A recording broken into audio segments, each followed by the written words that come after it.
Hello, everybody. Welcome to L.I.N.K Live. This is Marina Mayer, Editor-in-Chief of Food Logistics and Supply and Demand Chain Executive. I almost forgot who I was for a minute. And it's one of those days.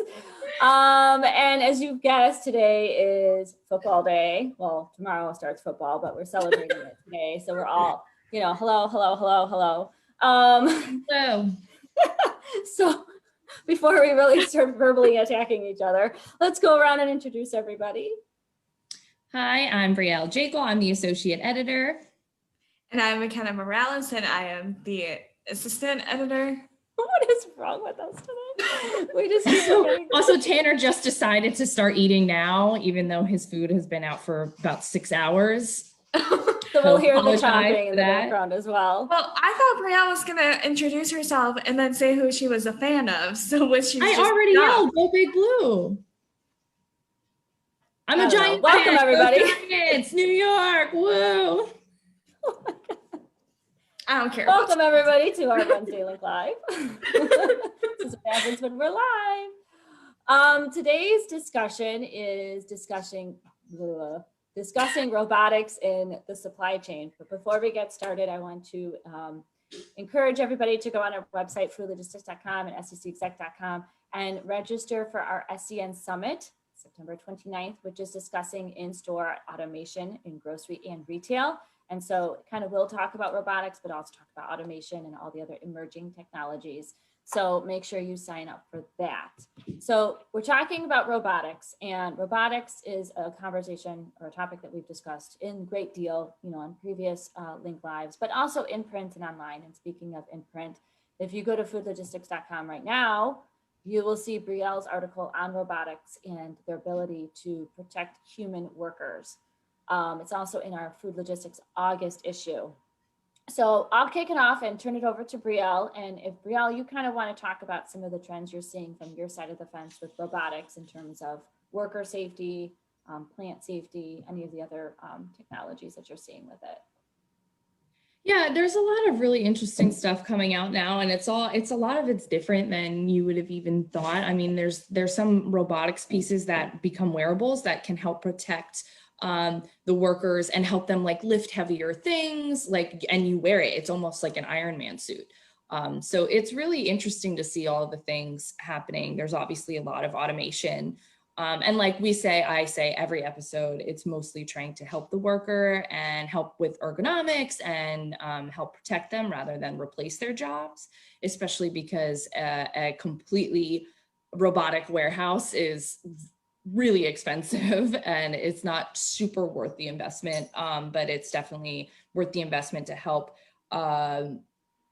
augment workers' jobs and make it more efficient. And yeah, there's automation happening, there's robotics happening with even just intermodal, transferring the containers from the warehouse to the trucks. I think there's some really cool stuff there where we saw at Modex where you could where the trucks would just unload themselves, and I think that's super cool. And yeah, I mean, it's really endless. And we talked about sustainability a little bit offline before we started, and I think it's really interesting to see how all of the robotics companies are implementing battery use. So it's not gas powered, and we're not burning those fossil fuels, and battery operated, lithium batteries are super helpful for the environment. And the advancements in battery technology has really been great in the last couple of years in terms of durability and battery life. Yeah, and I think it's interesting because then I went on to secexec.com. Why can't I talk today? What is wrong with me? secexec.com's website. And there's a press release that was on there from the Association for Advancing Automation that talked about how the market for robotics overall in 2019 was declining. And it just that was from 2019. So that was pre-pandemic. So, Mackenna, I know you've done some look-sees into that. And I think you were actually the one who posted that press release. So do you have any insight? I wish we had an updated Huh? Let me look. So the North American robotics market decreased 18% in the first half of 2019, and it totaled 716 million, which was down overall. But then the press release said that 36% believe that robotics will increase moderately. I'm okay. I don't know What happened? happened. What is wrong with us today? What happened? Just lost every train of thought that I had, but they expected it. Oh no, my old ageism is contagious.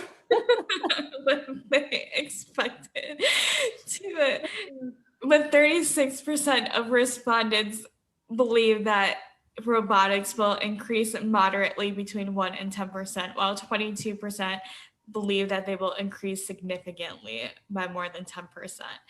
But like you mentioned before, Marina, this doesn't take into account of the pandemic, because the pandemic has shown that people want robotics and that it can replace people to make it safer. Right. I was on foodlogistics.com website, and International Data Corp, earlier in the year, we published a release from them, and they said they expect the worldwide spending on robotic systems and drones, which is a separate conversation, which we should include in this, that they expect it to reach over $240 billion. And I just think that that's amazing to me, because, now we are in the pandemic. So a lot of these companies have had to fast track implementation of things, robotics being one of them. But now, speaking of drones, we're seeing a lot more drones, whether it's a food delivery or whether it's just packages. I know we kind of had this conversation, if I'm not mistaken, earlier this week or maybe last week, about a video that one of you two shared in our teams about drones delivering food. That was our sales guy, Brian. Oh, it was in that message. And it was showing how the drone was coming and was like just circling. And it wasn't like, so can you imagine like getting your lunch delivered by a drone? Maybe Yeah, gotten there faster, like your case yesterday, Brielle, who had to wait like over an hour. So Wasn't your lunch yesterday? You had to wait very long. yeah, because PayPal stole my money, so I couldn't pay for it. Remember, my account. Oh, I thought it was just because of the driver was late. Oh my god! Account guy. I thought it was because the driver was late. I thought that was a separate issue. Oh my I'm sorry. Well, if you used a drone, maybe that would have also helped. I don't know. So I remember in the beginning of the pandemic, like right when lockdown happened. I'm sorry, I was just confused. I'm confused too. So we're good. Now we're on the same page. Postmates was using their drones, and there was a video of some guy chasing his Postmates down the street by droids from a drone. So there's definitely a ways to go. And I just actually last week, I think we published our or released our my podcast episode on drones in the warehouse. So yeah, a lot of it's I think the most realistic implementation of drones right now is like tracking, being able to oversee the yard and the warehouse. So it can really help just manage the whole operations. Obviously, consumer interface drones are becoming more common, but there's still definitely ways to go with that.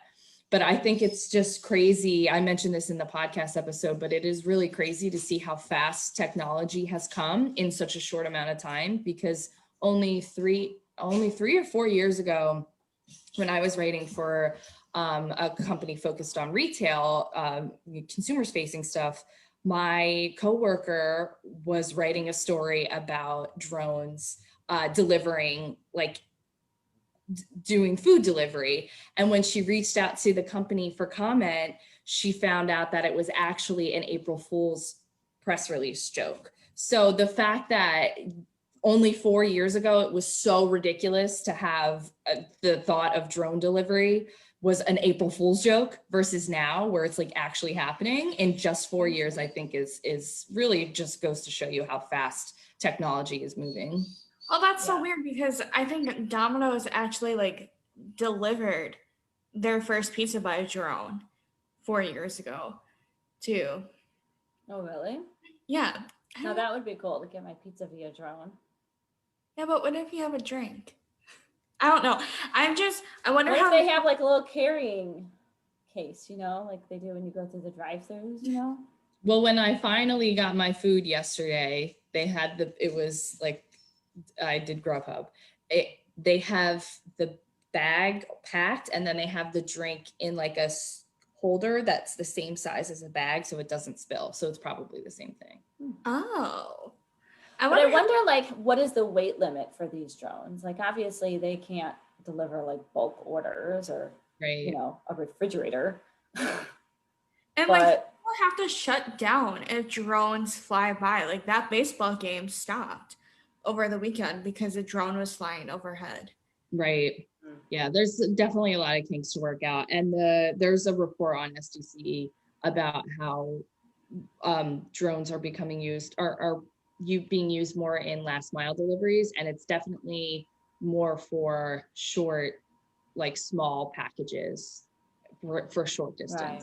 But there's a lot of big companies putting a lot of money into this sector, like Amazon and UPS. Mm-hmm. So, Amazon was like one of the first companies to say that they were going to use drones too. Yeah. It's just crazy to me. And I think it's just crazy looking back, like you said, Brielle, over the last like 4 years. I look back even like the last 6 months, like just, you know, pre-pandemic compared to now, like how much technology has been fast-tracked and implemented. And it's just, I mean, yeah, a couple of years ago, who would have thought like, oh yeah, drone, that's crazy. It was like a little toy that was futuristic and, you know, expensive. And now it's being implemented for delivery purposes. It's insane to me. I know that we were talking offline, you know, since it's football day, McKenna, you found an article that talked about how the NFL is using robotics, and I kind of want to learn about that. Well, in this article, it's from 2018. It is not on our website, but they mostly argue that robotics can replace human NFL players in the future because it can help keep the players safer. So that is something that we argue all the time about with warehouses and in transportation, that these robotics will keep these human employees safer, especially during the pandemic, by keeping them apart, making them do less repetitive motions. Don't say it 3 times fast. But in this article, they say that mobile virtual players can replicate the motion and speed of human players and are operated remotely. Yes, the size, weight, and movement makes it feel like a player is actually tackling another human rather than a robotic device. So we always hear reports about the players getting hurt during practice a lot. So this could prevent that in the future. That's interesting. For my fantasy teams. Then it turns into more like watching like a video game almost, you know, seeing a bunch of robots on the field. Remember during the pandemic though, that is what ESPN resorted to. Right. The professional players playing 2K. It's like when the baseball teams have the cardboard cutouts in the stands. That is so funny. Did you hear how some guy snuck in? I forgot what team it was. He snuck into the stadium. I gotta look up which team it was, and sat in between these cardboards and pretended that he was a cardboard so he could watch the game. He was eventually caught, but I gotta find out what team that was. I just think that's comical to me. like kudos to that guy. But going back to baseball, they even argue that robot umpires can make baseball more accurate as well. That I do agree with, because I feel like there are times when you watch it and you're like, what game are you watching? That was clearly a strike. You know, I do agree with that. Yeah, especially, and even the ones in the outfields too, because they're, you know, also monitoring foul lines and, you know, were they on the base, were they not on the base? I do agree with that. And I do agree with its use in football. I don't know about replacing the players, so to speak, but Well, it would you know, just be for practice. practice, I see. I don't know how that would work when they do actually go up against, how, That's what I was wondering too. when you simulate stuff enough, when you get to the reality of it, then it's like a little distorted. Right. Mhm. So it's like driving. You're in a driving simulation, all these fleet drivers, that's how they're learning, during COVID, because things are closed. So they're driving through simulations. When you get, actually behind the wheel, Mhm. But I think that just technology has become so advanced that it can really, some of these simulators are very close to the real thing. yeah. My brother's in the Navy and they have a simulator for flights. And I was in there and it was not much different than being in a regular helicopter, because they take an old helicopter and then they refit it with sensors and new technology and stuff like that. And it was pretty much like flying. That's interesting. And I know that a lot of the fleets have similar technology like that. Like they'll have like a cab, and then the technology spit it into that. That's why I think it's important to remember that technology and robotics like this is affecting every industry, whether we Yeah. want to think about it or not. Because, like, yes, the Navy has it, sports has it, but then also when you go into your fast food restaurant, they also have robotics. Mm-hmm. Yeah. One grocery store has a robot that really just alerts people to messes. Yes. Somebody's got to do it. But yeah, I think there's a lot of really cool ways that companies are using robotics in the warehouses to keep people safe. And I think it's really interesting the way it's used in the cold chain as well, because the temperatures are, nobody wants to work in almost freezing, warehouse for hours on end. So having robotics in that place, or to make it faster or reduce the number of workers that need to be in there is definitely something we're going to see a lot more of, because that's obviously the most realistic way of implementing robotics. It's, the easier it makes your job, the more people are going to gravitate towards it. And then there's also even some warehouses that have like parts of the warehouse with no human workers at all, because the oxygen levels are so low.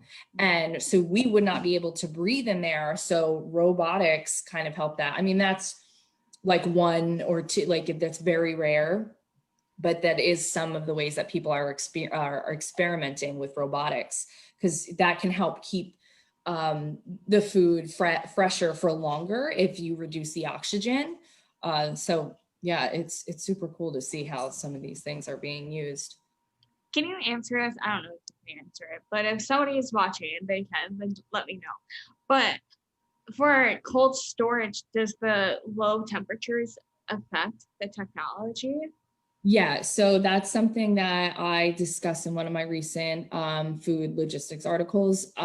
It's something that they have to take in consideration, and like with everything, as technology becomes more advanced, they are getting better at that. But that is one of the pitfalls when you are implementing robotics into a cold warehouse. You really have to figure out how temperature is going to affect battery life and the equipment itself. So you have to make sure that robotics equipment is fitted specifically for cold warehouses. And that also goes for, that also there's technology and robotics that help make it easier for human workers to work in cold environments, like warming glove technology that allows you to, you still need to press buttons, and that's super difficult with thick gloves on. So there's certain, wearables and stuff like that that's meant to be more usable for the worker and more agile, but also can keep you warm. Yeah, we all talked about like weather recently offline, and here in Illinois where I live, it's been raining and it's cold, and I just need a robot just to get the mail for me. Like, and then can we make that happen? Or a drone or something, because I just really don't feel like going out there when it's pouring down rain. And it's not cold, it's normal temperature for us, but at the same time, for the weekend it was in the 70s, and now it's like in the 50s. So It's football weather. And earthquake weather in New Jersey, apparently. Yes, and earthquake weather. Brielle slept through an earthquake and had a dream about an earthquake at the same time. So I guess I didn't really sleep through it. It was happening. You were in it. That's like the virtual reality of a dream, right? You're like in it. That's pretty cool. It's called ESP or ESPN for football. My corny mom jokes for the day. Loosey goosey episode. I love it.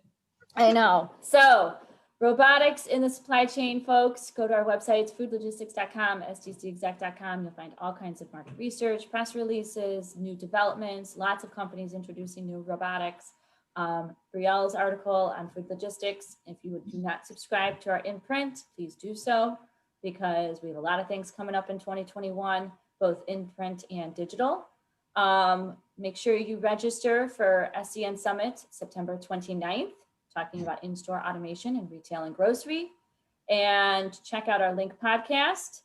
Check out our L.I.N.K Educate podcasts. Check out all of our webinars we have coming up. And if you ever want to be a part of anything in the future, please reach out. Mackenna has something to say. Apply for our awards. The SCCE Green Award closes on Friday, and there will be no extensions. So apply for it today. What are we laughing at? Brielle fell over. Tanner knocked into my stool and knocked me over. He just wants to make a cameo.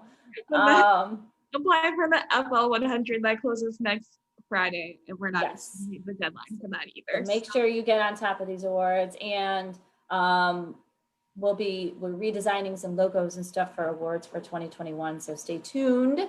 We're very excited. Lots of fun changes coming up. So if you want to be a part of things, we are looking for guests for L.I.N.K Live. We are looking for guests for L.I.N.K.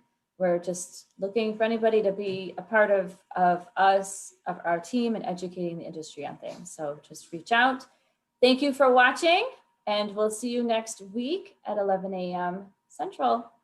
Thank you. Bye. Bye. Go Bears.